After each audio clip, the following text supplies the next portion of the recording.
IGNOU solved assignment. Course code BHDS 184. Course title radio लेखन। प्रश्न 1, radio समाचार की संरचना पर प्रकाश डालिए।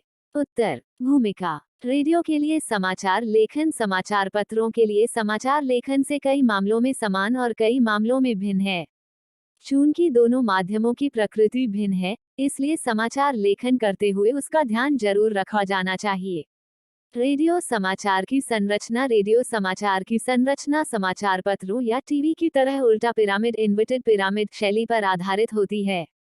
चाहे हम किसी भी माध्यम के लिए समाचार लिख रहे हों, समाचार लेखन की सबसे प्रचलित, प्रभावी और लोकप्रिय शैली उल्टा पिरामिड शैली ही है। सभी तरह के जनसंचार माध्यमों में सबसे अधिक समाचार या स्टोरीज इसी शैली में लिखे जाते हैं। लगभग 90% खबरें इसी संरचना में प्रस्तुत की जाती हैं। रेडियो समाचार की संरचना। उल्टा पिरामिड शैली।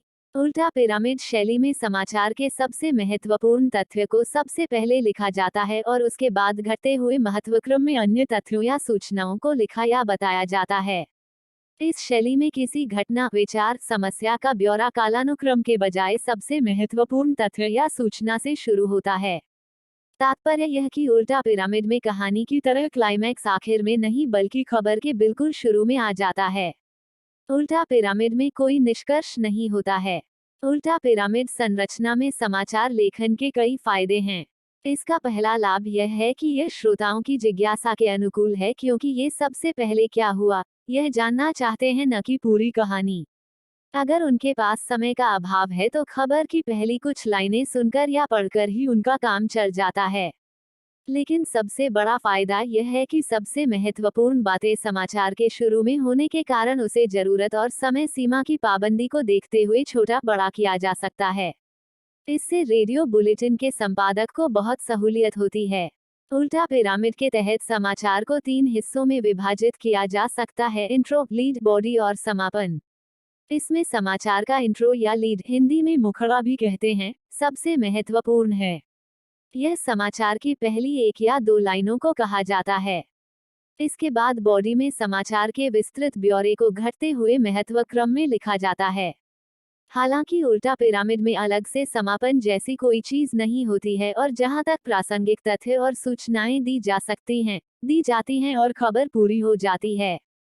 लेकिन अगर जरूरी हो तो समय की कमी को देखते हुए आखिरी कुछ लाइनों या पैराग्राफ को काटकर हटाया जा सकता है और उस स्थिति में खबर वहीं समाप्त हो जाएगी।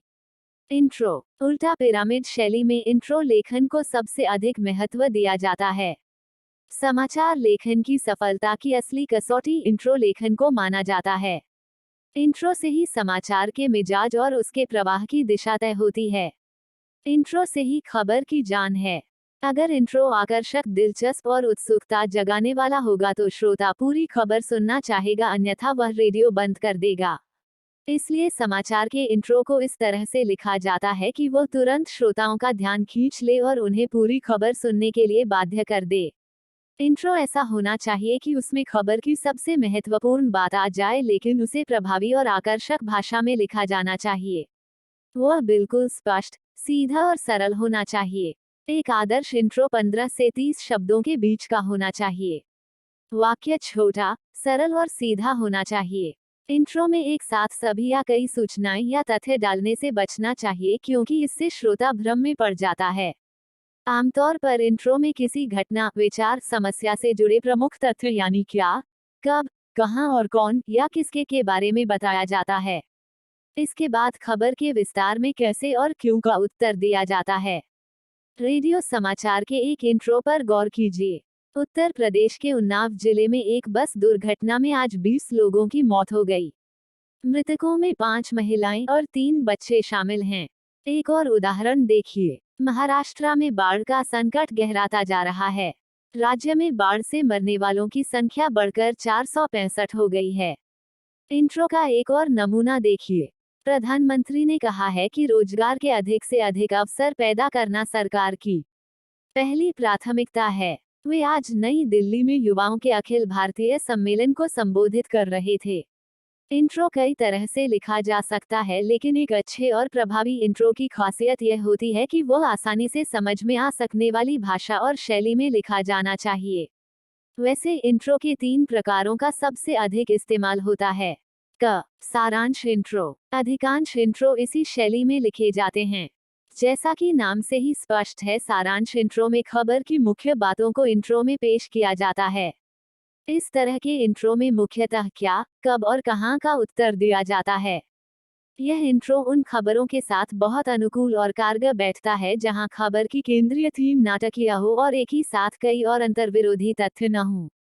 एक उदाहरण देखिए। उत्तर प्रदेश के जौनपुर शहर के पास श्रमजीवी एक्सप्रेस के जनरल डिब्बे में आज एक बम विस्फोट में 12 यात्रियों की मौत हो गई और 50 से अधिक लोग घायल हो गए हैं। ट्रेन पटना से दिल्ली आ रही थी। सारांश इंट्रो में एक तरह से किसी घटना का सार होता है। ख. छतरी इंट्रो। जब किसी खबर में कई महत्वपूर्ण तथ्य हो और यह तय करना मुश्किल हो रहा हो कि किसे प्राथमिकता दी जाए, उस स्थिति में छतरी इंट्रो बहुत कारगर साबित होता है। खासकर जब खबर के महत्वपूर्ण तथ्य अंतर्विरोधी भी हों। छतरी इंट्रो के तहत सभी महत्वपूर्ण तथ्यों को इंट्रो में इस तरह दिया जाता है कि श्रोताओं की उत्सुकता बनी रहे। एक उदाहरण पर ध्यान दीजिए। महाराष्ट्र में बाढ़ के बाद फैली महामारी से निपटने के लिए राज्य सरकार ने बाढ़ प्रभावित इलाकों में मेडिकल इमरजेंसी लगाने की घोषणा की है। इस बीच महामारी से आज 10 और लोगों की मौत हो गई। इसके साथ ही महामारी से मरने वालों की संख्या बढ़कर 78 हो गई है। उधर कांग्रेस अध्यक्ष श्रीमती सोनिया गांधी राज्य के बाढ़ग्रस्त सांगली और सतारा जिलों का दौरा कर रही हैं। इस छतरी इंट्रो के बाद समाचार की बॉडी में तीनों प्रमुख बिंदुओं, बाढ़ग्रस्त इलाकों में मेडिकल इमरजेंसी की घोषणा, महामारी से हो रही मौतें और कांग्रेस अध्यक्ष के दौरे को अलग अलग विस्तार से बताया जा सकता है। एक और उदाहरण देखिए। इराक में नए संविधान के मसौदे और नए चुनावों के कार्यक्रम पर विचार के लिए राजधानी बगदाद में प्रमुख राजनीतिक दलों की बैठक शुरू हो गई है, लेकिन उधर उत्तरी शहर मोसुल में आज एक आत्मघाती हमले में 30 इराकी सैनिकों की मौत हो गई है।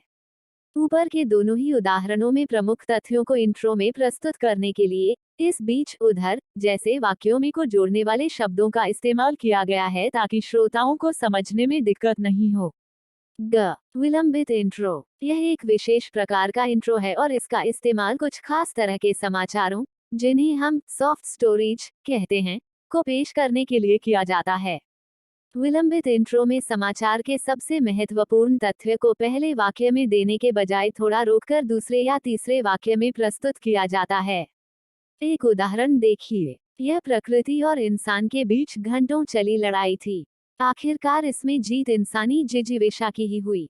मुंबई में मूसलाधार बारिश से आई बाढ़ में फंसे 130 स्कूली बच्चों को कोलाबा में 3 नौजवानों ने सकुशल बाहर निकालकर शानदार साहस का उदाहरण पेश किया है। इस इंट्रो में मुख्य बात 2 वाक्यों के बाद आती है। यही विलंबित इंट्रो है, लेकिन इसका इस्तेमाल कभी कभार और सावधानी से किया जाना चाहिए। रेडियो में इंट्रो की शुरुआत कभी भी उदाहरण से नहीं करनी है। सरकार किसी भी विदेशी हमले से निपटने के लिए तैयार है। यह बात आज प्रधानमंत्री ने नई दिल्ली में पत्रकारों से बातचीत करते हुए कही। इसके बजाय यह लिखना बेहतर है। प्रधानमंत्री ने कहा है कि सरकार किसी भी विदेशी हमले से निपटने के लिए तैयार है। आज नई दिल्ली में पत्रकारों से बातचीत करते हुए प्रधानमंत्री ने रक्षा तैयारियों पर संतोष जताया। इसके अलावा रेडियो में समाचार पत्र की तरह डेटलाइन शुरू में नई दिल्ली 10 जून की तरह नहीं दी जाती है, बल्कि उसे इंट्रो में ही शामिल कर लिया जाता है। इंट्रो में कब और कहां का उत्तर देते हुए डेटलाइन खबर का हिस्सा बन जाती है। बॉडी। समाचार की संरचना में इंट्रो महत्वपूर्ण है, लेकिन इसका अर्थ यह नहीं है कि बॉडी कम महत्वपूर्ण है। इंट्रो के जरिए श्रोताओं में दिलचस्पी पैदा करने के बाद अगर खबर की बॉडी में चुस्ती, प्रभाव और आकर्षण नहीं होगा तो श्रोता निराश हो जाएगा। हो सकता है कि फिर वो बुलेटिन की बाकी खबरें न सुने। इसलिए खबर की बॉडी के प्रति इंट्रो की एक जिम्मेदारी है। इंट्रो में जो बातें कही गई हैं, उनका विस्तार बॉडी में दिखना चाहिए। ऐसा नहीं होना चाहिए कि इंट्रो और बॉडी के बीच कोई संबंध या तारतम्यता ही नहीं है। एक संपूर्ण समाचार को पहले से आखिरी वाक्य के बीच सहजता के साथ प्रवाहित होना चाहिए। वाक्यों के बीच सहज और तार्किक संबंध होना चाहिए। वाक्य छोटे, सरल और सीधे होने चाहिए, लेकिन अगर पूरी स्टोरी में सभी वाक्य एक ही तरह के होंगे तो वो कुछ अस्वाभाविक सा लगने लगता है। इसलिए कुछ छोटे, कुछ मध्यम और एकाध बड़े वाक्य से सजी रेडियो स्टोरी बेहतर होती है। भाषा बोलचाल की और स्वाभाविक होनी चाहिए। समाचार की बॉडी इंट्रो का ही विस्तार है। अगर इंट्रो में एक तथ्य को प्राथमिकता दी गई है तो बॉडी में भी उसी से जुड़ी सूचनाओं को विस्तार दिया जाएगा। एक उदाहरण पर गौर करिए। पंजाब के पठानकोट शहर में आज एक शक्तिशाली बम विस्फोट में 4 लोगों की मौत हो गई और 2 अन्य घायल हो गए। घायलों को स्थानीय अस्पताल में भर्ती करा दिया गया है। मृतकों में 2 की शिनाख्त हो गई है। पुलिस के अनुसार पठानकोट के नंदपुरा में बस अड्डे के पीछे कबाड़खाने में गोले से धातु निकालने के दौरान यह विस्फोट हुआ। प्रत्यक्षदर्शियों ने आकाशवाणी के संवाददाता को बताया कि विस्फोट इतना शक्तिशाली था कि उसकी आवाज 1 किलोमीटर तक सुनी गई। पुलिस मामले की छानबीन कर रही है। जिला प्रशासन ने मृतकों के परिजनों को 10-10 हजार रुपए मुआवजा देने की घोषणा की है। लेकिन अगर खबर में एक साथ कई महत्वपूर्ण तथ्य हों तो बॉडी लिखने में थोड़ी सावधानी जरूरी है। ऐसे में बेहतर तरीका यह है कि इंट्रो में जिस तथ्य को सबसे अधिक महत्व दिया गया है, बॉडी में भी पहले उसी को विस्तार दिया जाए और उसके बाद दूसरे पैराग्राफ में दूसरे महत्वपूर्ण तथ्य को आगे बढ़ाया जाए। एक उदाहरण पर विचार कीजिए। इराक में बंधक भारतीयों के छूटने की संभावनाएं बढ़ गई हैं। इराकी छापामार गुट the holders of black banners ने बंधकों की हत्या की धमकी अनिश्चितकाल के लिए टाल दी है। विदेश मंत्रालय के प्रवक्ता ने आज नई दिल्ली में पत्रकारों को बताया कि अपहरणकर्ताओं से बातचीत सही दिशा में आगे बढ़ रही है। आज अल अरबिया टीवी पर प्रसारित वीडियो फुटेज में बंधकों के पीछे खड़े 3 नकाबपोश अपहर्ताओं को दिखाया गया। उन्हीं में से एक अपहर्ता ने यह लिखित संदेश पढ़कर सुनाया कि बंधकों को मार डालने की धमकी फिलहाल वापस ले ली गई है क्योंकि अभी बातचीत चल रही है। उधर कुवैत गल्फ लिंक के जीएल ट्रांसपोर्ट कंपनी के प्रवक्ता ने बगदाद में बताया कि कंपनी के प्रतिनिधि की अपहरणकर्ताओं से सीधी बात हुई है और सभी बंधक सुरक्षित हैं। कंपनी ने बंधकों के जल्दी छूटने की उम्मीद जताई है। इधर अपहर्ताओं की नई घोषणा से बंधकों के परिजनों ने राहत की सांस ली है। हिमाचल प्रदेश के मंडी जिले में इस खबर के आने के बाद से खुशी का माहौल है। इराक में बंधक तीनों ट्रक ड्राइवर अंतर्यामी, सुखदेव और तिलकराज इसी जिले के निवासी हैं। स्पष्ट है कि समाचार की बॉडी के विभिन्न पैराग्राफ के बीच एक सहज और तार्किक संबंध है। हर पैराग्राफ किसी खास तथ्य सूचना का विस्तार है और उनके बीच कोई घालमेल नहीं किया गया है। निष्कर्ष: सभी तरह के जनसंचार माध्यमों में सबसे अधिक समाचार उल्टा पिरामिड शैली में लिखे जाते हैं। इसमें सबसे महत्वपूर्ण तथ्य को सबसे पहले लिखा जाता है और उसके बाद घटते हुए महत्वक्रम में अन्य तथ्यों या सूचनाओं को लिखा या बताया जाता है। उल्टा पिरामिड के तहत समाचार को 3 हिस्सों में विभाजित किया जा सकता है: इंट्रो, लीड, बॉडी और समापन। इंट्रो समाचार की पहली 1 या 2 लाइनों को कहा जाता है। बॉडी में समाचार के विस्तृत ब्यौरे को घटते हुए महत्वक्रम में लिखा जाता है। हालांकि उल्टा पिरामिड में अलग से समापन जैसी कोई चीज नहीं होती है और जहां तक प्रासंगिक तथ्य और सूचनाएं दी जाती हैं और खबर पूरी हो जाती है।